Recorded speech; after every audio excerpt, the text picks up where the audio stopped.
Amadas hermanas, muy buenas tardes.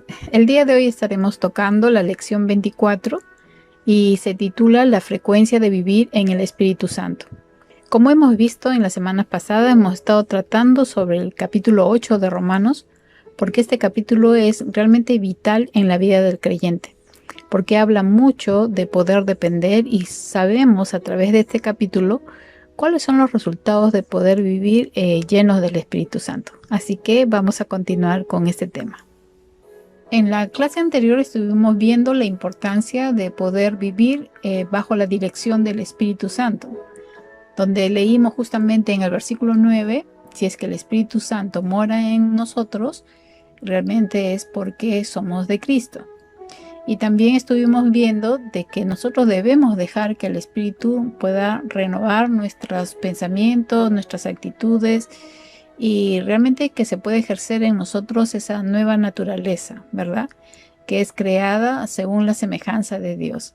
Y vimos el poder del Espíritu Santo en nuestra vida, en la transformación, en la dirección, y cómo el Espíritu Santo también nos redarguye de todo pecado y nos convence también del pecado, y esto nos lleva al arrepentimiento. Pero también vimos cómo el Espíritu Santo nos da entendimiento y realmente cómo ilumina nuestras mentes para poder entender quiénes somos delante de Dios. El día de hoy continuaremos con el tema del Espíritu Santo. Bien, vamos a leer Romanos 8:10 y en este versículo vas a poder apuntar algunas preguntas que tú misma vas a poder responder en tu cuaderno si observas bien el texto. Vamos a leerlo y después voy a mencionar las preguntas. Dice, pero si Cristo está en vosotros, el cuerpo en verdad está muerto a causa del pecado, mas el espíritu vive a causa de la justicia. Entonces la primera pregunta es, ¿quién mora en nosotros según el texto? Ok, puedes responder. Segundo, ¿cómo estaba nuestro cuerpo según el texto? Correcto. Tercero, ¿cuál es la causa de la muerte según el versículo también? 4. ¿Por qué ahora nuestro espíritu vive? Correcto.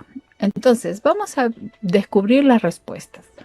¿Quién mora en nosotros según el texto? Cristo. Cristo es el que mora en nosotros. Muy bien. ¿Cómo estaba nuestro cuerpo antes de que Cristo morara en nuestro cuerpo? Estaba muerto.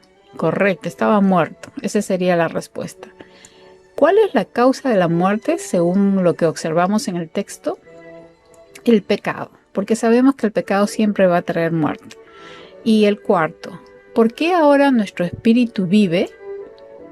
¿Qué dice el texto? Por causa de la justicia. A través de ese texto entendemos que si crees en Cristo, Él mora en ti. Y si bien es cierto, este cuerpo un día dejará de ser, porque la carne se corrompió por causa del pecado. Pero hay una promesa de vida para el que cree en Jesús. Nuestro espíritu vivirá a causa de ¿qué? Dice el texto, de la justicia. Porque hemos sido hechos ¿qué? Hemos sido hechos justos ante los ojos de Dios por lo que Cristo hizo en la cruz y en la resurrección. Este mensaje es de esperanza. Muchos de nosotros hemos visto la partida de nuestros seres amados, ¿no? Porque la carne, lamentablemente, tiene un límite de tiempo porque entró en corrupción por causa del pecado. Pero aquellos que creyeron en Jesús, sabemos que su espíritu delante de Dios no muere, se mantiene con vida, porque han sido justificados por la preciosa sangre de Cristo. Qué hermosa, ¿verdad? Razón de tener esperanza en Él. Oremos por un momento. Amado Dios, queremos darte las gracias, Señor, por la vida que tú nos has dado a través de Jesucristo.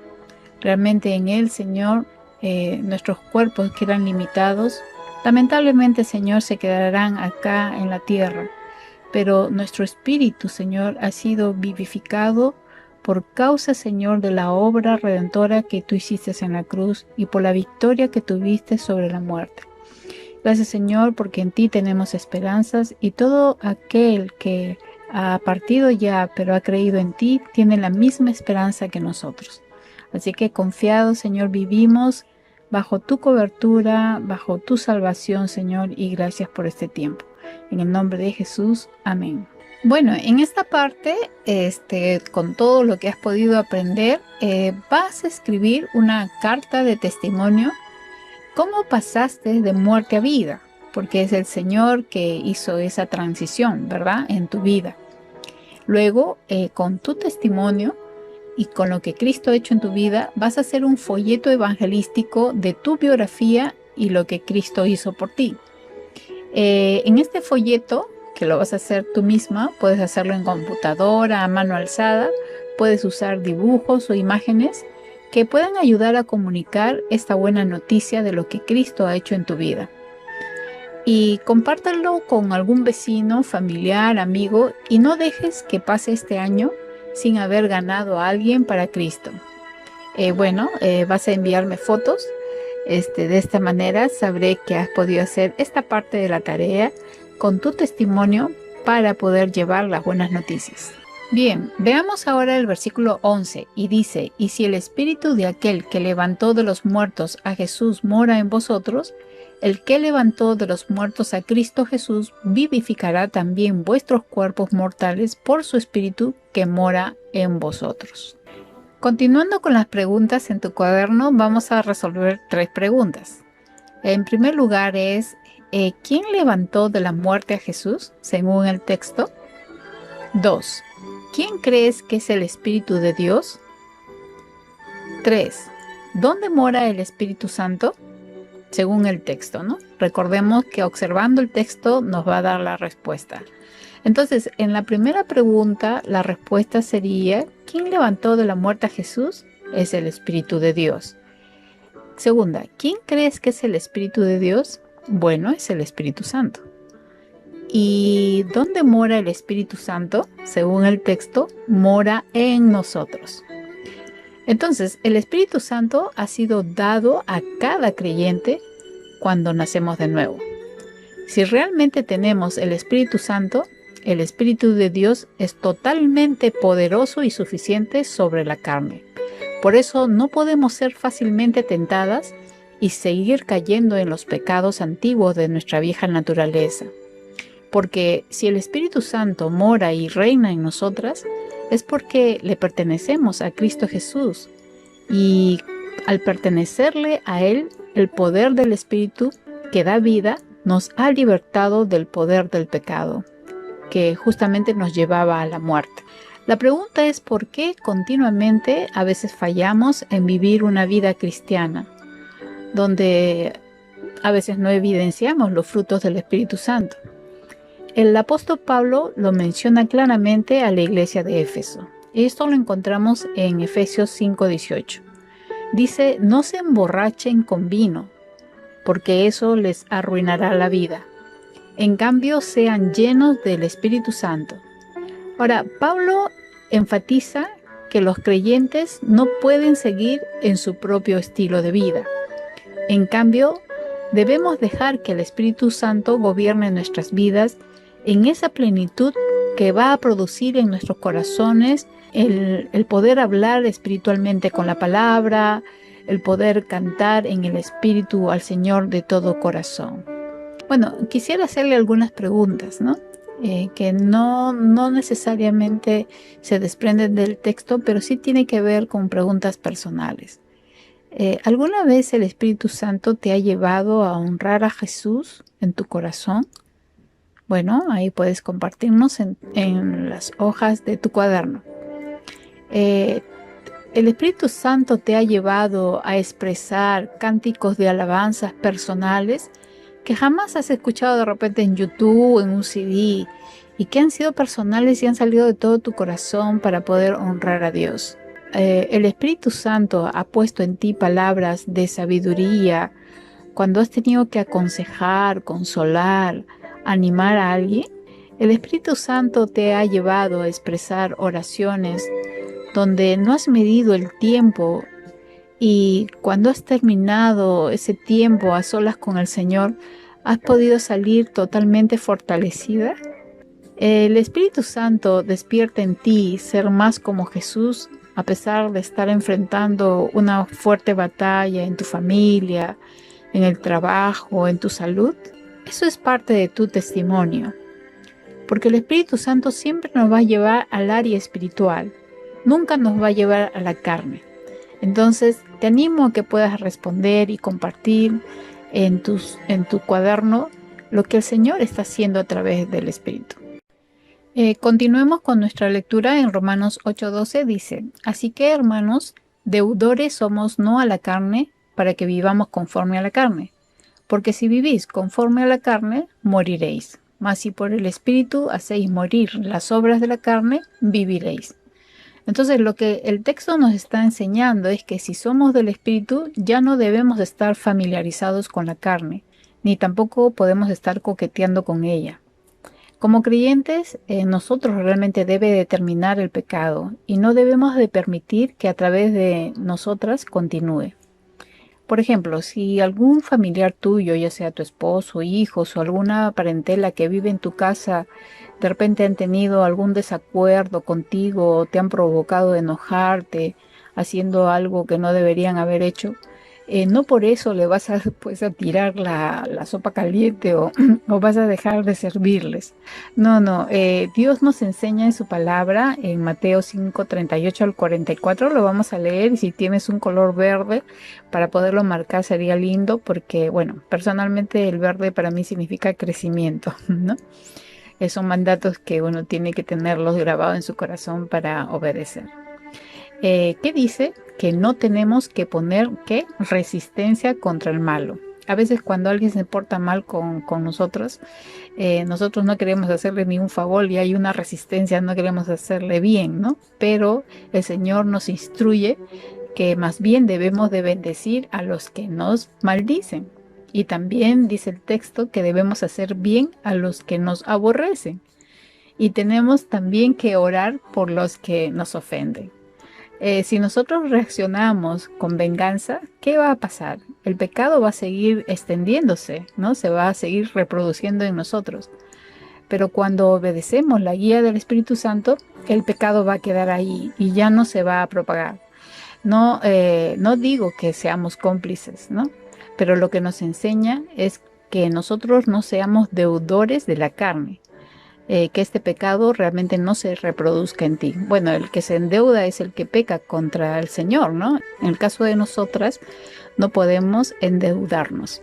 Ahora, en el versículo 13 dice que si vivimos obedeciendo a la carne, ¿qué vamos a hacer? Vamos a morir, ¿no?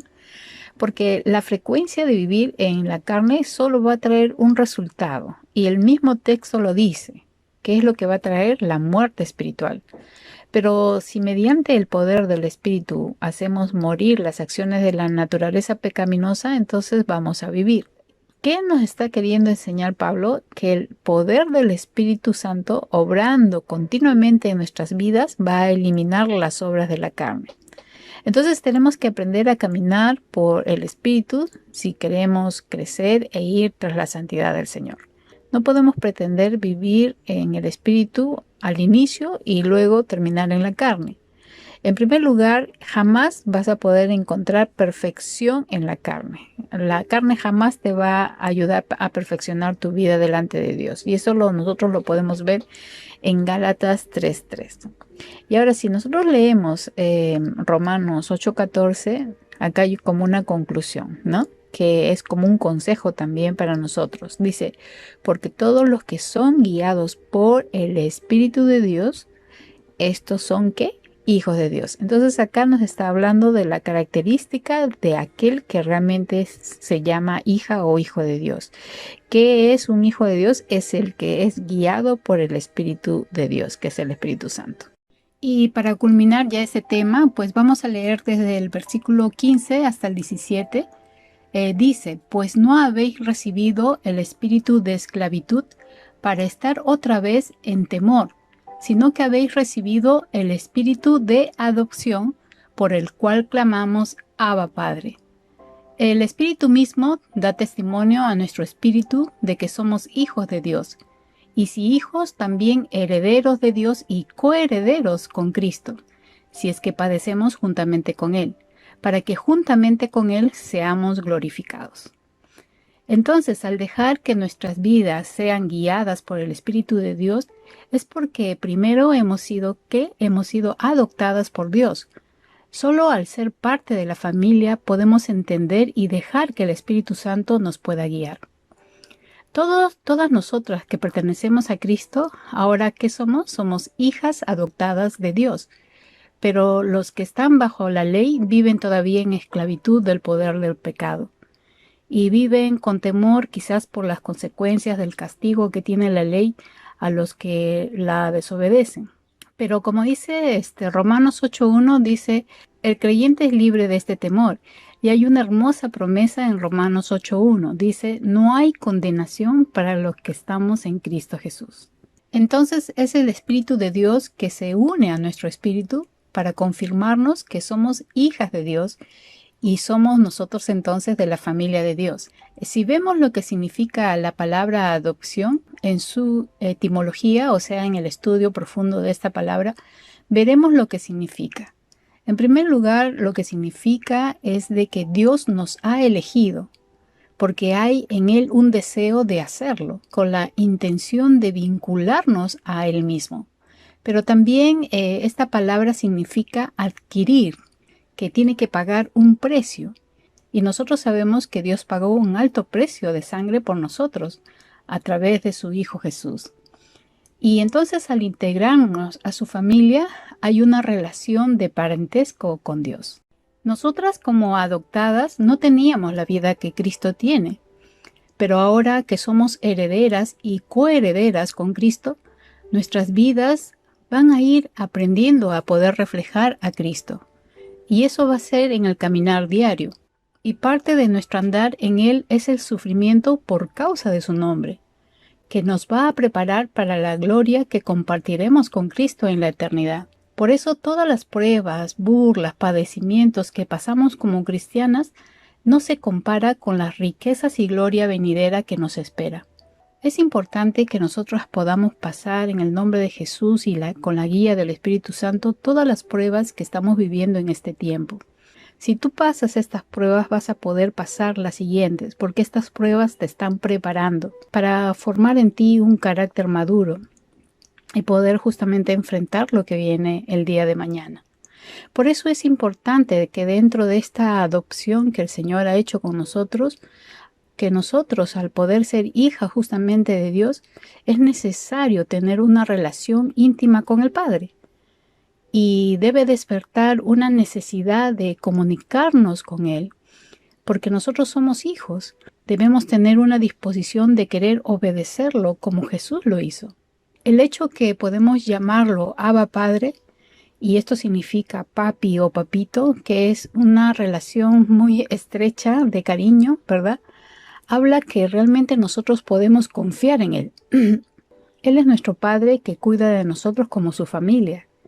Él como Padre nos va a proveer y lo hemos visto, ¿verdad? Día a día. Como Padre también nos va a amar, pero también como Padre nos va a corregir.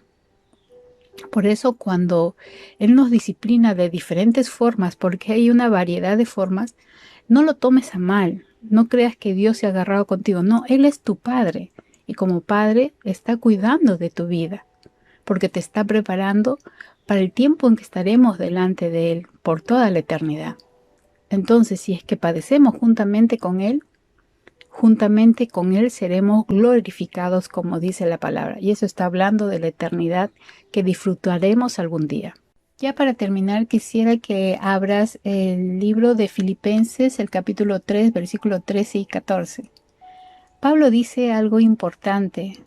Él sabe muy bien de que ya no le queda mucho tiempo, pero él dice lo siguiente: pero una cosa hago, olvidando ciertamente lo que queda atrás y extendiéndome a lo que está delante, prosigo a la meta, al premio del supremo llamamiento de Dios en Cristo Jesús. Por eso la pregunta que tú vas a resolver en tu cuaderno es lo siguiente: ¿dónde está tu atención el día de hoy? ¿Está tu atención en tu vida pasada, en tus traumas, desilusión, malas experiencias, fracasos, lamentos?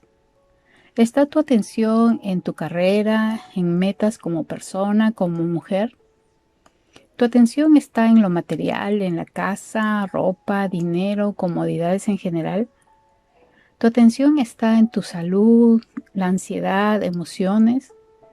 Pablo nos hace ver justamente de que él ha olvidado, ¿no? Todo lo deja atrás y él se extiende, ¿verdad? Hacia adelante. Su atención siempre está en el cielo. No importa cuánto había sufrido Pablo, ¿no? En lo terrenal, porque él sufrió mucho por causa de Cristo. Ahora nosotros no sabemos cuánto nos toca sufrir por causa de Cristo, pero todo, como él dice, olvidando ciertamente lo que queda atrás, ¿no? Entonces nosotros podemos ver que la vida aquí en la tierra realmente es corta, pero el cielo es para toda la eternidad. Por eso nuestra atención debe estar en proseguir a la meta, al premio supremo del llamamiento de Dios en Cristo Jesús. Esa debe ser la razón de nuestra existencia. Escucha esta canción y luego puedes tener un tiempo de oración a solas con el Señor. No te olvides de enviarme tu tareita y las fotos de tu cuaderno contigo también. Que el Señor te bendiga y recuerda que ahora pertenecemos a la gran familia de Dios. Un abrazo y bendiciones.